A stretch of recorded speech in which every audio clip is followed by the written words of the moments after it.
gozo estar aquí con ustedes, queridos. Quiero agradecer al Consejo, a Juan Diego, a Katy por invitarnos, por dejarnos venir acá a visitarles. Es un privilegio y un honor. Y estamos tan agradecidos poder venir y pasar este tiempo con ustedes, nuestros queridos hermanos en el sur del Ecuador. A ustedes. Entonces, hoy quería comenzar haciéndoles una pregunta, ¿ya? No voy a hacerles que alcen la mano, pero quiero que respondan esta pregunta. Si alguna vez en su vida cristiana se han sentido lejos de Dios, o tal vez han oído decir eso en sus grupos de conexión, cuando están compartiendo los unos con los otros, y dicen algo como, por ahora he estado lejos de Dios. Y tal vez es por algún pecado, tal vez es por alguna lucha en la vida, y decimos que Dios está lejos de mí. ¿Han oído eso? ¿Ya?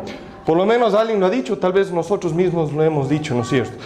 Ese concepto, esa idea, podrías llamarlo, la palabra sería un exilio, una apartación de Dios, ¿ya? Y creo que muchos de nosotros podríamos decir que experimentamos eso en nuestra vida cristiana. ¿Amén? Ya. Entonces, hoy día quiero estar hablando de eso. Pero también mi esperanza hoy día con compartirles a ustedes es de traerles un poco de emoción de la palabra de Dios. Porque a veces siento que solo decimos, lean la palabra de Dios, y la gente no sabe cómo leer la palabra de Dios.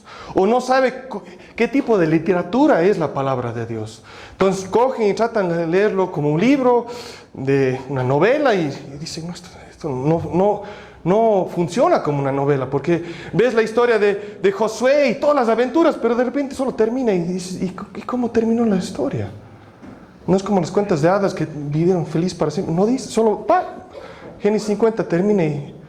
O igual la historia de David, ves todas las cosas y de repente ahí terminó y muchas veces se corta la historia. Entonces dices, definitivamente la Biblia no es escrita como una novela donde nos lleva en esas emociones y nos está tratando de entretener. No es eso, pero sí es una narración. Pero yo quiero mostrarles algo también, porque creo que muchas veces cuando estamos leyendo la Biblia, si somos honestos, a veces llegamos a partes de la Biblia y dices, ¿por qué eso está ahí? Creo que solo están metiendo demasiado detalle, o se les fue, o no sabían, necesitan cumplir con cierta cantidad de letras y decidieron meter eso ahí para cumplir con las hojas, ¿no es cierto? El deber de la escuela, entonces llenaron eso, pero no es tan importante. Lleguemos a la parte importante.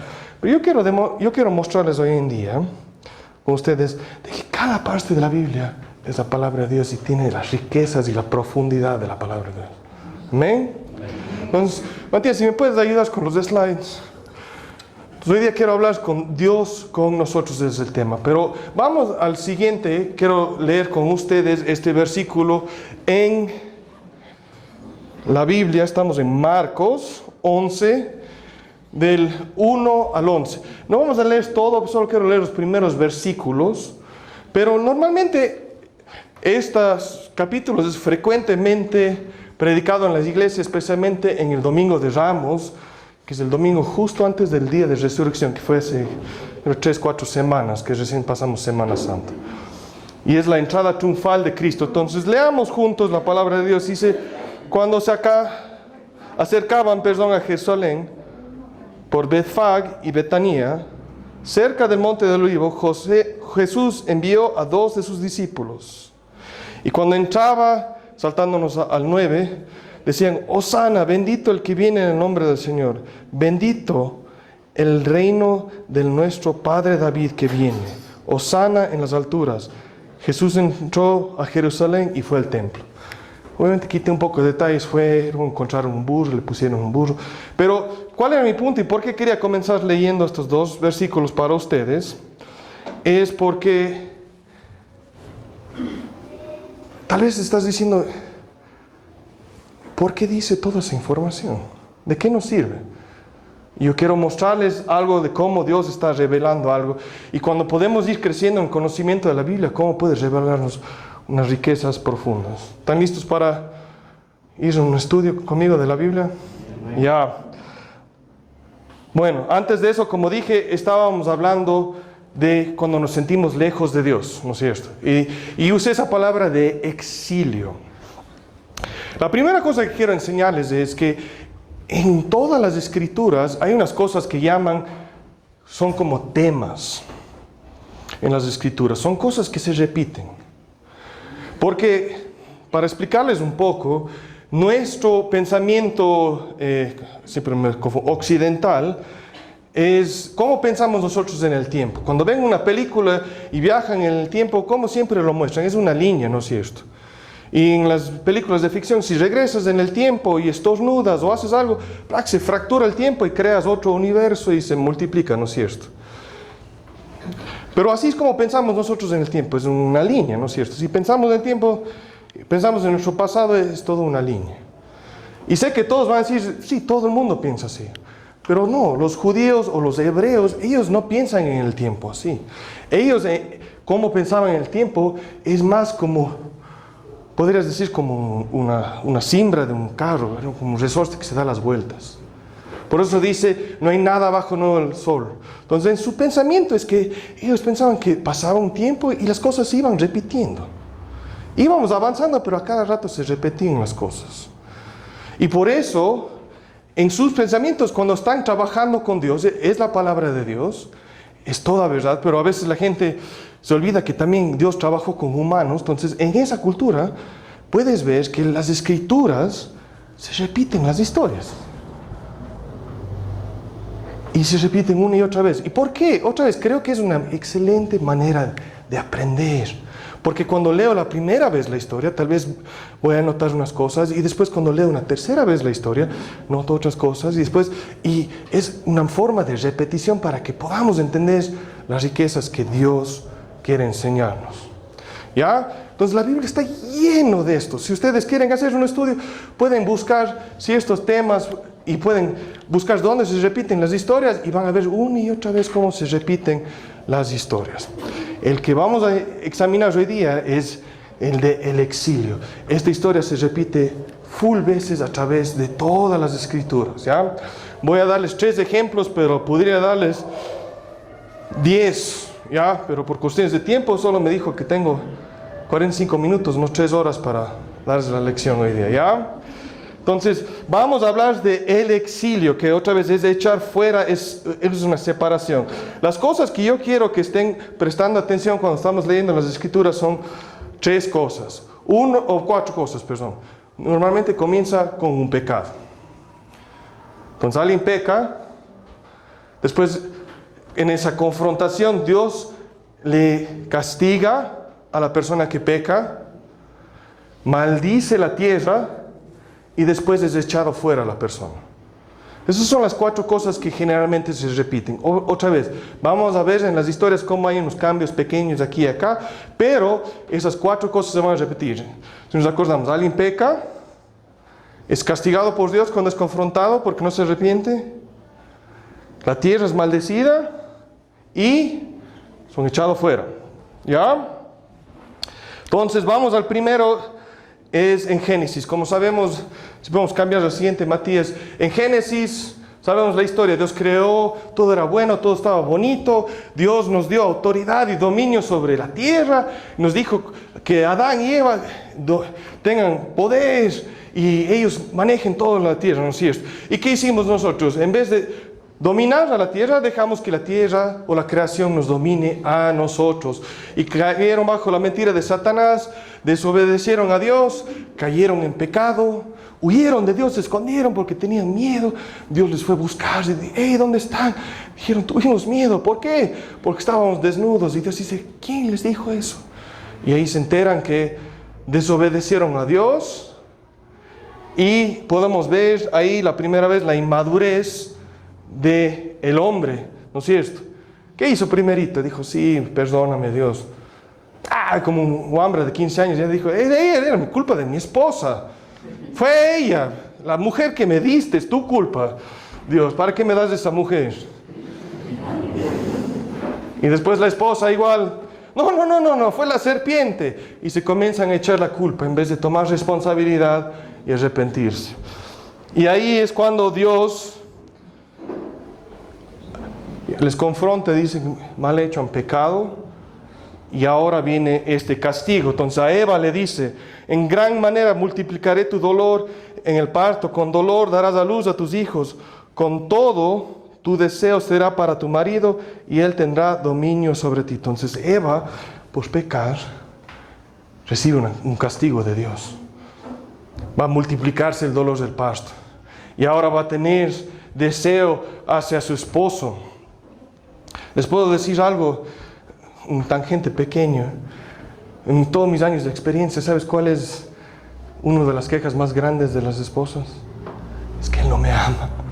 Él no me quiere. Porque Dios lo creó de esa manera, donde las esposas tienen el deseo hacia el hombre y nosotros hombres somos brutos y no sabemos cómo mostrarnos amorosos a nuestras esposas. Entonces les digo, queridos, si quieren resolver muchos problemas de su matrimonio, amen a sus esposas, dedíquense a ellas y van a ver cómo ellas van a responder. No tomemos nosotros la responsabilidad, no seamos como Adán y echando la culpa. Terminamos de esta gente ahí. Vamos al siguiente slide, Matías, por favor. Entonces, y después Adán, ¿qué le dice? Maldita será la tierra por tu causa. Ah, maldijo la tierra. Y dice, con trabajo comerás de ella todos los días de tu vida. Espinos y cardos te producirá y comerás de las plantas del campo. Con el sudor de tu rostro comerás el pan hasta que vuelvas a la tierra, porque de ella fuiste tomado. Pues polvo eres y el polvo volverás. Otra vez aquí viene el castigo de Adán, que él también pecó, él también es culpable. Y como podemos ver, viene una maldición a la tierra. Entonces se está cumpliendo el patrón, ¿no es cierto? Pero Joel, dijiste algo de echar fuera. Vamos al final del capítulo. ¿Y qué nos dice en Génesis 3, 22 al 24? Entonces, hay un poco más de discusión ahí, Dios les da nuevas ropas, pero en el 22 dice, entonces el Señor dijo, ahora el hombre ha venido a ser como uno de nosotros, conociendo ellos el bien y el mal. Cuidado ahora, no vayan a extender su mano y tomen bien también del árbol de la vida y coman y vivan para siempre. El Señor Dios les echó del huerto de Edén para que labraran la tierra de cual fue tomado. Expulsó pues al hombre al oriente del huerto de Edén, pues querubines y una espada encendida que giraba en todas direcciones para guardar el camino del árbol de la vida. Entonces, vamos a ver ahí donde les echó fuera del huerto del Edén. Y después puso ahí querubines para que no puedan regresar. Porque Dios en su bondad, parece feo esto, pero Dios en su bondad, ¿qué quería de ellos? No quería que sigan viviendo en pecado. El plan de Dios no es que nosotros recibamos a Cristo y sigamos viviendo en pecado. El plan de Dios es que a través de la muerte de Jesús seamos limpiados del pecado, seamos rescatados del pecado. Y de verdad que podamos dejar de ser esclavos del pecado. Entonces Dios no iba a ser malo y decir a Adán y Eva, buena suerte viviendo el resto de la eternidad en pecado. No, Él les echó fuera para que no puedan hacer eso y para que Él pueda cumplir su plan de rescate. Amén. Entonces, como podemos ver, pecaron, Dios les confrontó, les castigó la tierra, dijo que ahora va a ser difícil sacar la comida de la tierra para Adán y les echó fuera. Vamos a ver la siguiente historia, ¿ya? Siguiente capítulo, en el 4 de Génesis, tenemos la historia de Caín y Abel. Me encanta esto porque, otra vez, como digo, no se queda ahí. Vamos a la siguiente historia porque quiere llegar al siguiente punto Dios. Entonces llega a la historia de Caín y Abel. Todos sabemos de esta historia. Dos hermanos están ahí trabajando, los dos van a entregar una ofrenda a Dios.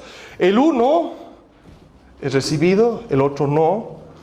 El otro se muere de iras y Dios le confronta y le dice, hey, Caín, tranquilo, no dejes que la ira te tome. No dejes que la ira te controle, ten paz. Pero Caín obviamente no hizo eso, termina matando a su hermano, termina con odio matando a su hermano, y entonces está escondiéndose de Dios. Dios le va y le busca y le dice, ¿qué ha pasado?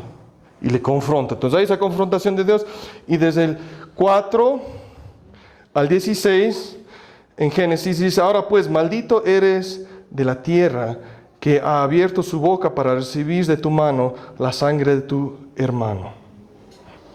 Cuando cultive el suelo, no te dará más su vigor. Vagabundo y errante serás en la tierra. Y salió Caín de la presencia del Señor y se estableció en la tierra de Nod, al oriente del Edén. Otra vez, pecó, mató a su hermano, es confrontado por Dios y otra vez, ¿coincidencia o será que están tratando de mostrarnos algo? La tierra es maldecida, él es maldecido, es echado fuera de la presencia de Dios y tiene que salir de la presencia de Dios. Vemos el patrón, ¿no es cierto? No sé si alguien astuto notó algo que yo no mencioné que se repitió en las dos historias.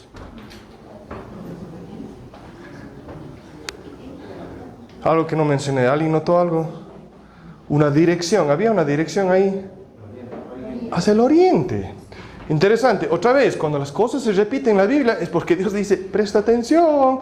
Otra vez, a veces nosotros solo decimos, es el oriente, no importa. No, tiene un significado. Para la gente judía, ellos sabían qué había hacia el oriente. Si nosotros, yo entiendo que muchos de nosotros tal vez no comprendemos esas cosas porque a veces nos saltamos de esas páginas de nuestras Biblias que tienen los mapas y no hemos estudiado todo la geografía de Israel. Pero ¿qué está al oriente de Israel? ¿Estaba qué? Babilonia.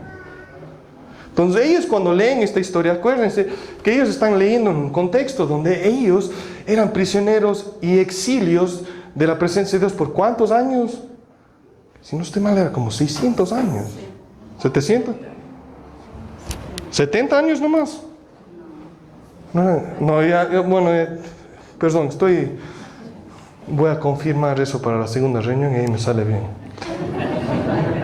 Ustedes van a coger todos mis errores.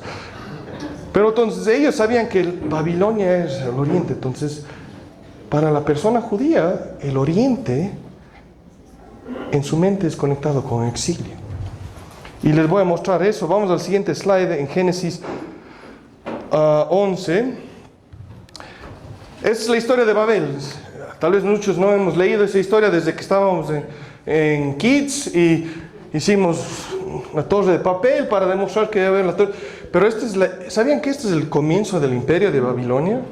Que después vemos en todos los profetas y todos los libros que una vez más, como dijimos, impresionaron y es una historia fuerte para el pueblo de Israel porque fueron sacados de su tierra y conquistados por Babilonia. Entonces para ellos esto es algo sumamente fuerte e importante. Y qué coincidencia quiero leer en Génesis 11 del 1 al 2, dice, toda la tierra hablaba el mismo lengua y las mismas palabras, según iba hacia el oriente. Otra vez, creo que a veces leemos eso pero en el contexto de todo, ¿qué es la historia de la torre de Babel? ¿De qué se trata? Del hombre, ¿no es cierto?, queriendo hacer una torre y ser como Dios y llegar al cielo. Querían hacer su propia cosa, no querían la ayuda de Dios, querían hacer su propia fuerza.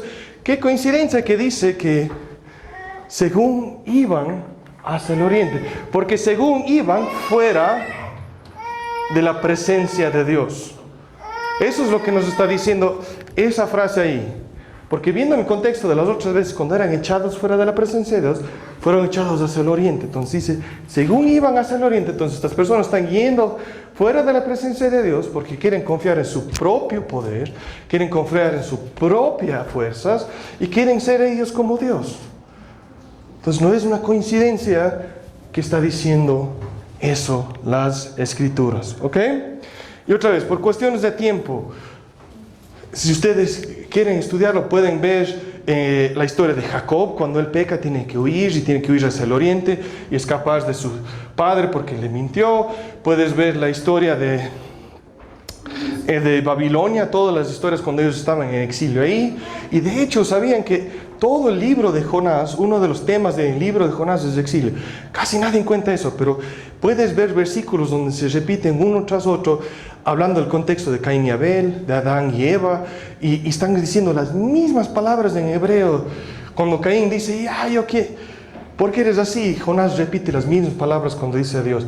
Y Jonás, cuando todo pasa de repente, hablando del oriente, cuando va y descansa y está enojado con Dios, se va al oriente de la ciudad.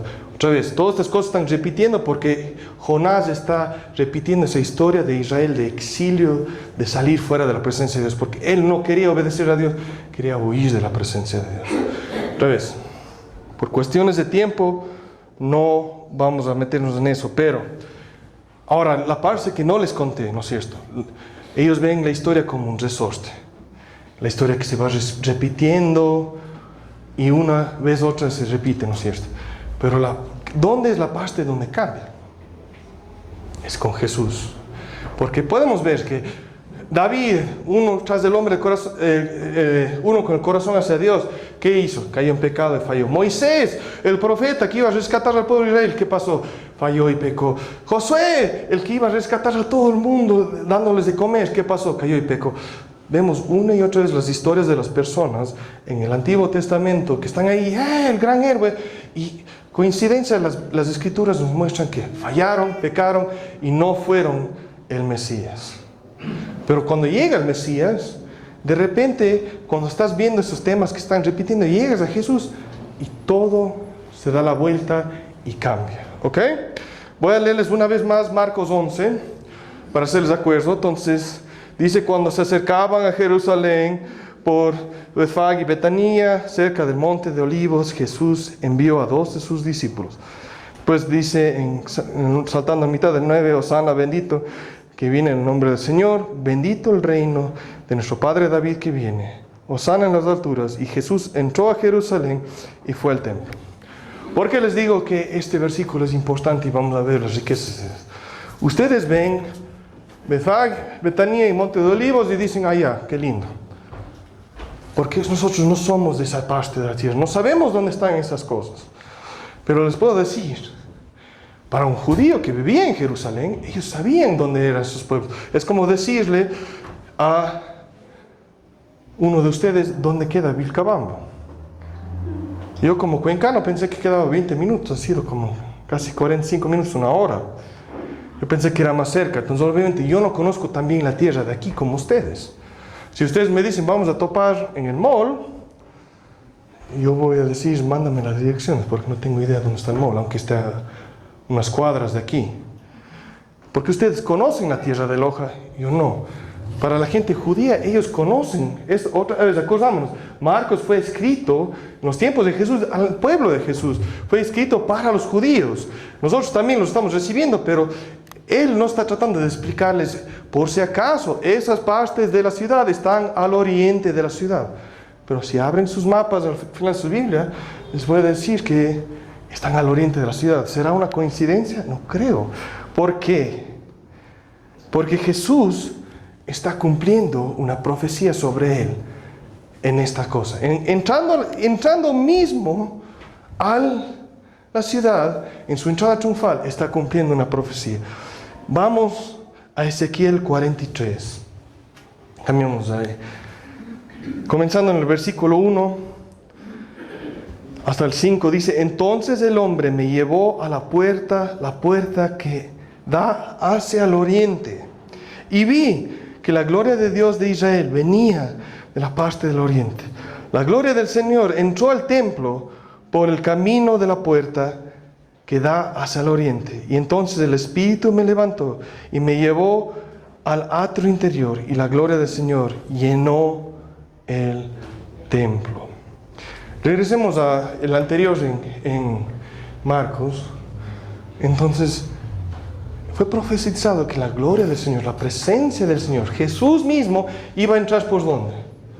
Por la puerta del oriente. Y si ves en mapas de Jerusalén, justo donde está el monte del Olivo, la puerta que entra ahí se llama la puerta del oriente.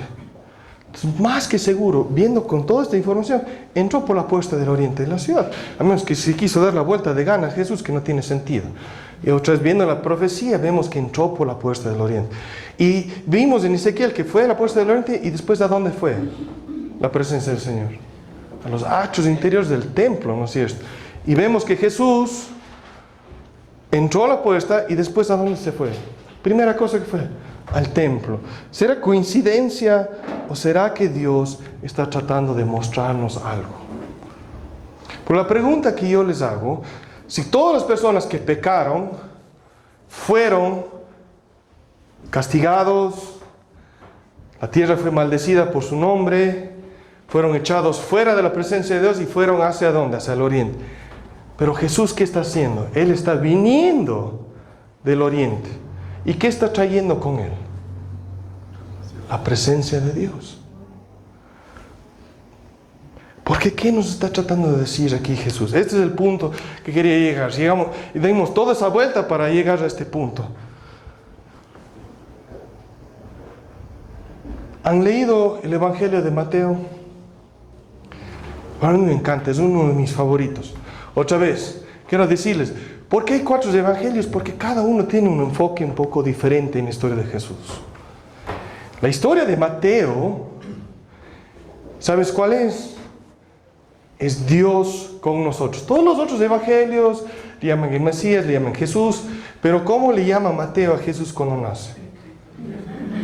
Emmanuel, que significa Dios con nosotros. ¿Será otra vez una coincidencia o está tratando de decirnos algo Mateo? Mateo está diciendo Dios con nosotros, hablando de Jesús, ¿no es cierto?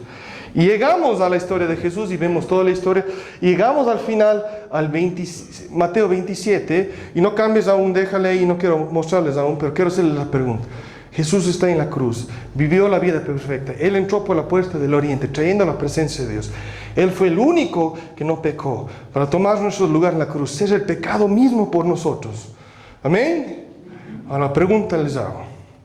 Todos los evangelios son diferentes, pero en Mateo, ¿cuál fue las últimas palabras de Jesús antes de morir?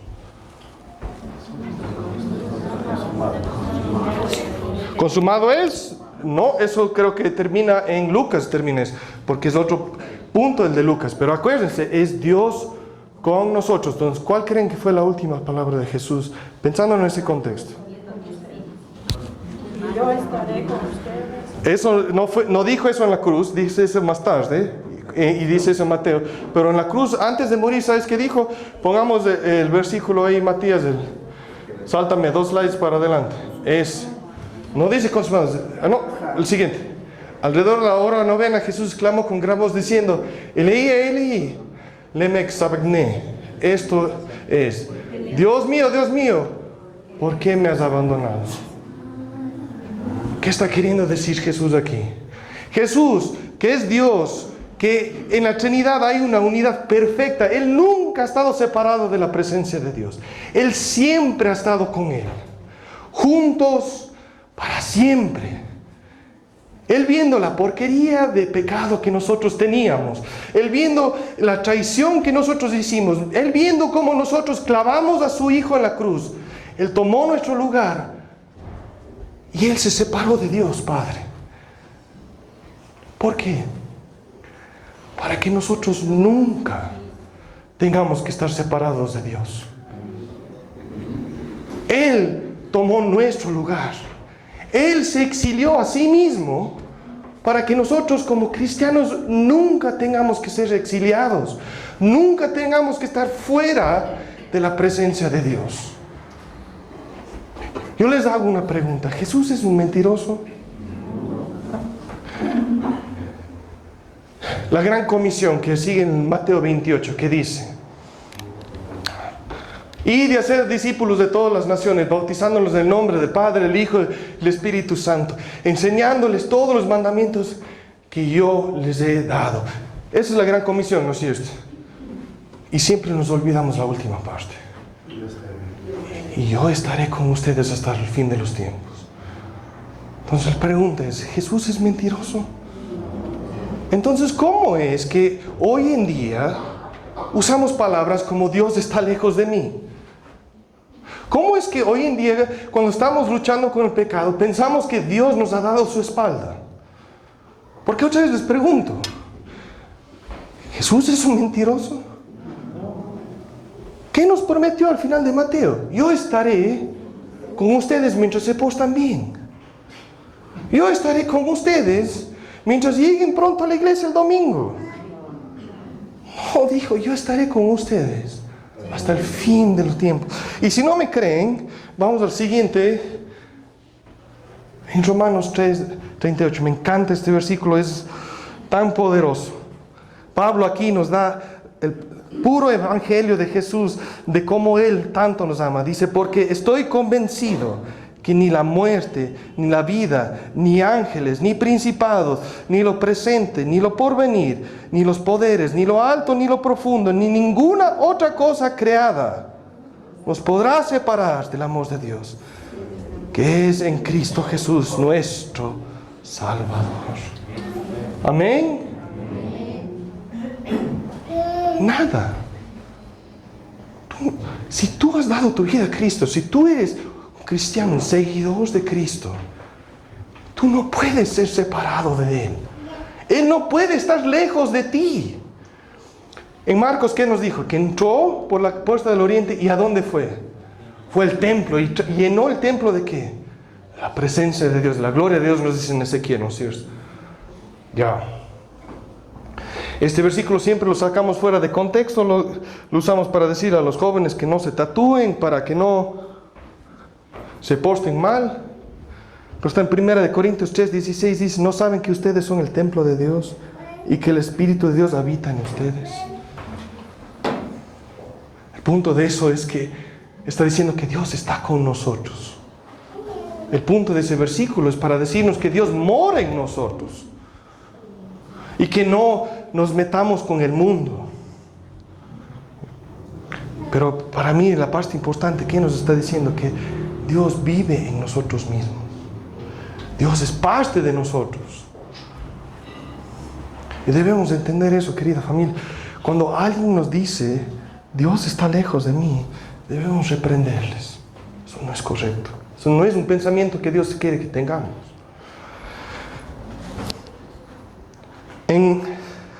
Hoy en día nos llamamos, ¿qué nos llamamos nosotros? Una iglesia cristiana, ¿no es cierto? Y que somos nosotros cristianos. Ya, esa palabra solo es usada 3 veces en la Biblia.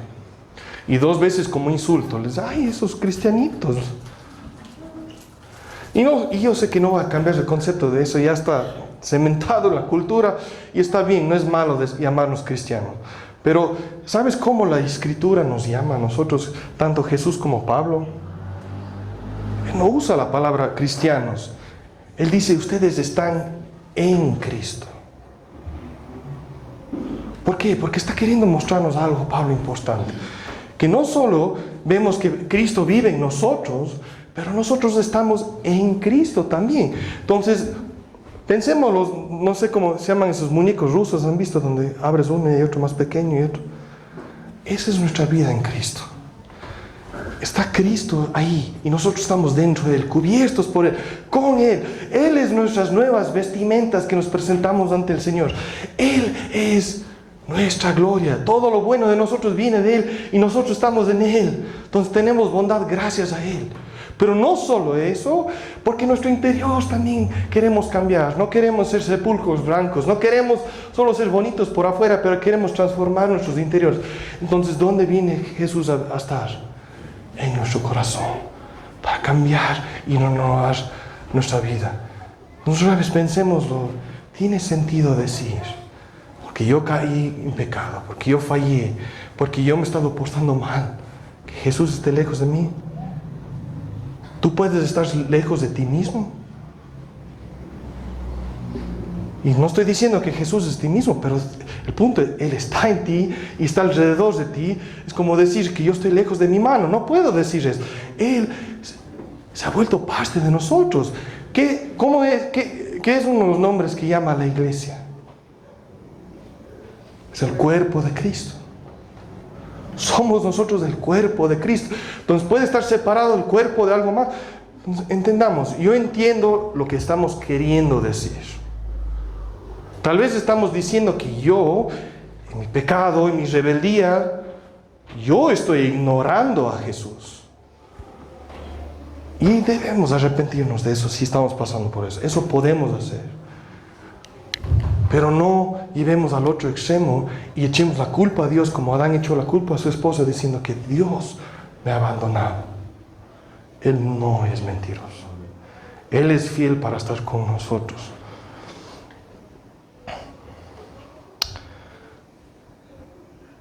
Me encanta esta historia. Para ustedes conocen la historia de Josué, no voy a ir por toda la historia, pero Josué fue traicionado por sus hermanos, vendido, fue traicionado por la esposa de Potifar, estaba en la cárcel, le levantó el faraón, estaba ahí y él estaba repartiendo toda la comida. Y después de 20 y pico años llegan sus hermanos y no les reconocen. Y él pudo ese rato haber cogido a ellos y dicho, ¿sabes qué? Ustedes me vendieron, yo estoy encargado de todo esto, vayan a la cárcel y maten a estos descarados. Pero ahí está en Génesis 45, José, coge a sus hermanos, echa fuera a todos del cuarto, se saca sus vestimentas y llorando va y les abraza a sus hermanos y dice que acérquense a mí, acérquense a mí. Y eso es un ejemplo de Jesús. En Efesios 2:13, Pablo nos dice, ahora en Cristo Jesús, ustedes que en otro tiempo estaban lejos, han sido acercados por la sangre de Cristo. Cristo murió en la cruz para acercarnos a Él, porque el pecado nos mantenía lejos. Él quería que nosotros estemos en su presencia como era en el jardín. Él quiere vivir la vida con nosotros. Él quiere pasar cada día que ustedes se levantan, salen al trabajo o a la escuela y están ahí o están con sus familias en la noche, cuando están yendo a dormir. Todo lo que ustedes hagan, Jesús, Dios quiere ser parte de eso. Por eso Él quiso quitar y borrar todo ese pecado de su vida para que ustedes puedan tener esa relación íntima con Dios. Pues para terminar, la pregunta es, si estás en pecado, ¿cuál debe ser nuestra respuesta? ¿Qué debemos hacer? ¿Cómo debemos responder a Dios? Si estamos pasando por tiempos difíciles, ¿cómo debemos responder a Dios? Queremos ser como los israelitas en el desierto, diciendo, no, vos hablas, Moisés, con ellos. Van a decir, Juan Diego, tú hablas con Dios y predícanos, pero yo no quiero hablar con Dios. No creo que eso es lo que Dios quiere de nosotros. En Hebreos 4:16 dice, por tanto, acerquémonos con confianza al trono de gracia para que recibamos castigo, golpes. Perdón, estoy leyendo otra versión. ¿Qué dice? Por tanto, acerquémonos con miedo al con confianza al trono de ¿qué? De gracia, para que recibamos ¿qué? Misericordia y hagamos gracia para la ayuda oportuna. ¿Queremos recibir misericordia? ¿Queremos recibir la ayuda de Dios? ¿Queremos recibir el amor de Dios? Entonces acerquémonos, aún estando en pecado, aún estando mal. Debemos acercarnos a su trono y decir, perdón, Padre, he pecado, perdóname. Y Él nos va a bañar de su gracia y perdón. Él nos va a bañar de su amor. No nos dice que va a venir y decir, no, tu pecado es demasiado feo. El pecado lojano no hay como perdonar. No hay ese versículo, queridos. Murió por todos los pecados del mundo. Él está dispuesto a dar y dio su vida por ustedes, y Él quiere hacer eso para vivir la vida con ustedes. La vida del cristiano no es una entrada al cielo.